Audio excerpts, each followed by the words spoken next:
नमस्कार, आप सुन रहे हैं गूंज 90.8 एफएम, आपकी अपनी आवाज। मैं हूं आपके साथ, आपकी अपनी आरजे कल्पना। शो है एक मुलाकात, और एक मुलाकात में आज हमारे खास मेहमान हैं बिक्कू राजावत जी, state executive member, Bharatiya Janata Yuva Morcha. Sir, आपका बहुत बहुत स्वागत है गूंज में। बहुत बहुत धन्यवाद। मैं गूंज परिवार को हृदय से साधुवाद देता हूँ। और आज हम भारतीय जनता युवा मोर्चा के बारे में तो सर से डिस्कस करेंगे ही, बट डिस्कस करेंगे उनकी जर्नी। और मुझे लगता है जब भी आप यूथ कोई जब पॉलिटिक्स में आगे बढ़ता है तो उसके साथ बहुत सारी चीजें हैं जो आगे बढ़ती हैं, हमारे आपके थॉट्स आगे बढ़ते हैं, और उसी जर्नी को आज गूंज के एक मुलाकात में हम और आप जानने वाले हैं।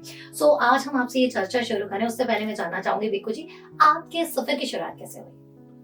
मेरे सफ़र की शुरुआत जब मैं स्कूल में था तभी मेरे स्कूल में ही सोशल एक्टिविटी से शुरुआत हो गई थी। तो हम गेम्स एक्टिविटी और वैसे सोशल एक्टिविटीज़ होती थी। हम जहाँ कॉलोनी में रहते थे वहाँ पे सोशल एक्टिविटीज़ होती थी। तो ऐसे ही सोशली जब हम इन्वॉल्व होते गए फिर उसके बाद मैं स्टार्टिंग से ही सिंधिया फैमिली से बहुत अट्रैक्ट था। तो मेरा सपना था कि मैं उनसे मिलूं या उनके साथ काम करूं, और फिर पता नहीं पड़ा कि मैं उनकी ओर कब इतना अट्रैक्ट हो गया, उनके साथ काम करने का भी सौभाग्य मिला, और फिर आज ये सब है। और मुझे लगता है जितना मैंने जाना समझा है, एक हाइप शायद आपके नाम की अभी क्रिएट है आसपास। जब भी देखते हैं चर्चाओं में आप बहुत रहते हैं, तो उसी चर्चा के साथ मैं ये जानना चाहूंगी, आप प्रदेश कार्य समिति के सदस्य हैं भारतीय जनता युवा मोर्चा। किस दायित्व का आप वर्तमान में निर्वहन कर रहे हैं? मैं अभी स्टेट एग्जीक्यूटिव मेंबर हूँ जी। भारतीय जनता युवा मोर्चा में। भारतीय जनता युवा मोर्चा देश के दुनिया के सबसे बड़े दल की सबसे बड़ी युवा शाखा है, और मैं सौभाग्यशाली हूँ कि मेरे को भारतीय जनता युवा मोर्चा में कार्य करने का सौभाग्य मिला है। जी। जैसा भारतीय जनता पार्टी, जैसे अभी आपने बात की, मैं बात करूं युवाओं की पॉलिटिक्स की, जैसे कि आप भी अभी एक युवा हैं, और युवाओं का राजनीति में रुचि लेना स्वाभाविक है, क्योंकि जिस तरह से आजकल चीजें बदल रही हैं देश में, बहुत सारी चीजें जो चेंज हो रही हैं, और उसी में युवाओं का राजनीति में रुझान आना स्वाभाविक है। जानना चाहूंगी, बीजेपी में ऐसा खास क्या है कि आपने इसी पार्टी को चुना? बीजेपी में खास ये है कि बीजेपी व्यक्तिवादी सोच नहीं रखती। बीजेपी देश को भविष्य की और युवाओं को के भविष्य के लिए चिंतित रहती है। इसलिए युवा ज्यादातर जो नए युवा हैं वो भारतीय जनता पार्टी से आकर्षित है। Bharatiya Janata party national youth policy लेके आई है, जो नेशनल यूथ पॉलिसी युवाओं के रोजगार में, उद्यमिता में और शिक्षा के क्षेत्र में, इन सभी कई सारे क्षेत्र में, सामाजिक न्याय के क्षेत्र में कई सारे क्षेत्र में काम कर रही है। तो ऐसी नरेंद्र मोदी जी की जो हमारे यशस्वी प्रधानमंत्री हैं, तो उनकी सोच है कि हम युवा हमारे देश की सबसे बड़ी ताकत है, और हमको इस स्ट्रेंथ के साथ आगे बढ़ना है। जब भी हम भारत माता को और इस देश को विश्व शिखर पे, विश्व पटल पे एक नए आयाम में और नए इतिहास में दर्ज करा पाएंगे। जी। जैसे कि आपने युवाओं की बात की, और जब भी युवाओं की बात आती है, परिवर्तन उनके साथ आता है, क्योंकि युवा ही देश का भविष्य है। ऐसे में जानना चाहूंगी, आप बतौर युवा है, एक पद पर निर्वहन आप दायित्व का अपने कर रहे हैं, क्या विजन रखते हैं, क्या चेंजेस आप देखना चाहते हैं सोसाइटी में, जो आप चाहते हैं कि आपके थ्रू हो भी हो? मेरा पहला तो यही है कि हमको सबसे पहले शिक्षा के क्षेत्र में काम करना चाहिए। हमको शिक्षित रहना चाहिए। हमको अपने परिवार को, जिस घर से हम निकलते हैं उस परिवार में एकजुटता रहनी चाहिए, और उस परिवार के साथ साथ फिर हमको अपने आसपास और हमारा जो सामाजिक क्षेत्र है उसमें जागरूकता लानी चाहिए। युवाओं को विशेषकर अपनी शिक्षा के साथ रोजगार, और हम जहाँ जिस शहर में निवासरत हैं उस शहर को हम कैसे स्वच्छ और सुंदर बनाएं, हमको इस चीज में अपनी भूमिका अदा करना चाहिए। क्योंकि आज ग्वालियर, इस कॉलोनी और इस सबको एकत्रित करके ही ये देश है हमारा। तो हमको सबसे पहले अपने शहर को सुंदर बनाना होगा। अपने आप को विकसित करने के लिए हमको शिक्षित रहना पड़ेगा। यही सारी महत्वपूर्ण चीजें हैं जो मुझे लगता है कि जिन चीजों पे सर ने बात की, उन चीजों पे बेसिकली हमें भी काम करने की बहुत जरूरत है, क्योंकि अभी भी समाज में कुछ ऐसे लोग हैं जो शायद इन चीजों से अछूते हैं, और युवा होता है देश का भविष्य, और जब देश का भविष्य जागरूक होगा तो यकीनन परिवर्तन पॉजिटिव वे में आना स्वाभाविक है। और कल्पना आपसे यही कहेगी, अगर आप भी परिवर्तन के साक्षी या परिवर्तन करने वाले बन सकते हैं तो जरूर कीजिए, क्योंकि समाज से लेना हमें और आपको आता है, लेकिन जब वक्त आता है समाज को देने का, तब जिम्मेदारी थोड़ी सी ज्यादा होती है। और इसी जिम्मेदारी के साथ जब जिम्मेदारी भरी बातें हो रही हैं, एक और बात मैं आपसे जानना चाहूंगी, युवाओं के लिए राजनीति में क्या अवसर है, क्योंकि आप खुद भी एक राजनीतिक पार्टी से जुड़े हुए हैं, कार्य कर रहे हैं, सामाजिक तौर पर भी सक्रिय हैं। मैं युवाओं के लिए राजनीति में सबसे बड़ा अवसर है कि राजनीति एक सेवा का माध्यम है। जैसा मैं सिंधिया जी के साथ कार्यरत हूँ, भारतीय जनता पार्टी हम संगठन, तो संगठन और सिंधिया जी और सभी की सोच है कि हमको राजनीति एक सेवा का माध्यम होना चाहिए। राजनीति हमको व्यक्तिगत उसके लिए नहीं उपयोगी रहना चाहिए। तो राजनीति सेवा का माध्यम है। राजनीति के माध्यम से हम कई प्रकार के स्वच्छता के काम करते हैं। राजनीति के माध्यम से हम ब्लड डोनेशन और इस टाइप की सेवा के काम करते हैं। जैसे भारतीय जनता युवा मोर्चा है। भारतीय जनता युवा मोर्चा सेवा पर्व के रूप में कई सारे काम करती है। प्लांटेशन पे कई सारे काम करते हैं।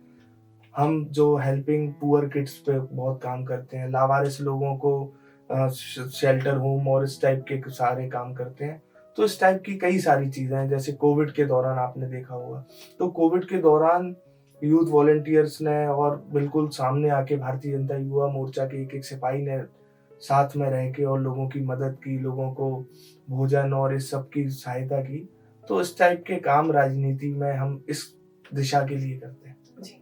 और यकीनन सामाजिक तौर पर जब आप किसी भी संगठन से जुड़े हुए हो, लेकिन जब आप समाज के लिए कुछ करते हैं तो आपको अंदर से बहुत अच्छा फील होता है, और यही चीज अपना एक सकारात्मक ऊर्जा को बढ़ावा देती है, और वही पॉजिटिव एनर्जी हम अपने आसपास भी देख सकते हैं। सर, जैसे कि अभी हमने आपसे कई सारी बातों पे चर्चा की, और इसी चर्चा के साथ एक और बात मैं जानना चाहूंगी। लाइफ में जब भी हम आगे बढ़ते हैं, जीवन के सफर में बहुत सारी चीजें हैं जो शायद हम ना चाहते भी हमारे साथ होती हैं। ऐसे में आपसे जानना चाहूंगी, आपकी लाइफ का टर्निंग पॉइंट क्या रहा? मेरे लाइफ के कई सारे टर्निंग पॉइंट रहे, और कई पॉजिटिव भी रहे और कई नेगेटिव भी रहे। पॉजिटिव रहे कि नेगेटिव रहे जब मैं बाल अवस्था में था, तो जब ही मैं 3 माह का था तब मेरे पिताजी शांत हो गए थे। हमारी शिक्षा दीक्षा हमारे दादा दादी और माता जी ने हमको पाला पोसा और बड़ा किया, परंतु हमने कभी उस चीज को आधार नहीं बनाया, और हमने जो हमारे साथ हमको मिला हम उसके साथ आगे बढ़े। उसके बाद मेरी जब शादी हुई, तो शादी के समय भी मेरी ज्यादा अवस्था नहीं थी, ज्यादा आयु नहीं थी, तो वो एक मेरा बहुत बड़ा टर्निंग पॉइंट था। शादी के बाद मुझे नई जिम्मेदारियां मिली। मेरी 3 सिस्टर हैं, तो उनकी शादी और हमारी सबकी शिक्षा और दीक्षा और इस सब के समय में मेरे काफी सारे टर्निंग पॉइंट्स आए। फिर मेरे साथ कई सारी नेगेटिव चीजें भी, पॉजिटिव हमारी शादी और ये सब हो गया। नेगेटिव के साथ मेरे साथ कई सारे राजनीतिक जो चीजें होती हैं, तो उन सब में कई मुकदमे लगे, कई केसेस लगे, राजनीतिक द्वेष भावना से कई केसेस लगे। तो वो सारी चीजें भी मेरे एक टर्निंग पॉइंट में बहुत महत्वपूर्ण रोल अदा रही। बहुत सारी चीजें मुझे उसमें सीखने को मिली। लोग अपना पराया, वो सारी चीजों से मुझे फेस करने को मिला। तो बहुत सारी चीजें मुझे सीखने को मिली उस सबसे। और वक्त की एक खूबसूरती है, वक्त कैसा भी हो बदलता जरूर है, और आपके लाइफ में भी अगर वक्त अच्छा नहीं चल रहा है तो कल्पना आपसे यही कहेगी, भागती दौड़ती जिंदगी में 2 पल सुकून के अपने लिए जरूर रखिए, और देखिएगा वक्त भले ही बुरा हो, लेकिन जब ये बदलेगा तो वाकई में आपकी सोच, आपकी जिम्मेदारी और आपके दिमाग को भी बदल के रख देगा। जैसे कि होता है कि कई बार चीजें होती हैं तो आप उनसे सीखिए, जैसे कि सर ने सीखा, और आगे बढ़े। और यही तो जीवन का सार है कि आप सीखते जाइए, आगे बढ़ते जाइए। और इसी के साथ हम भी आज के सफर में आगे बढ़ते हैं। कई सारी बातों पे आपसे चर्चाएं की, जाना। जाते जाते ग्वालियर वासियों को क्या कहना चाहेंगे?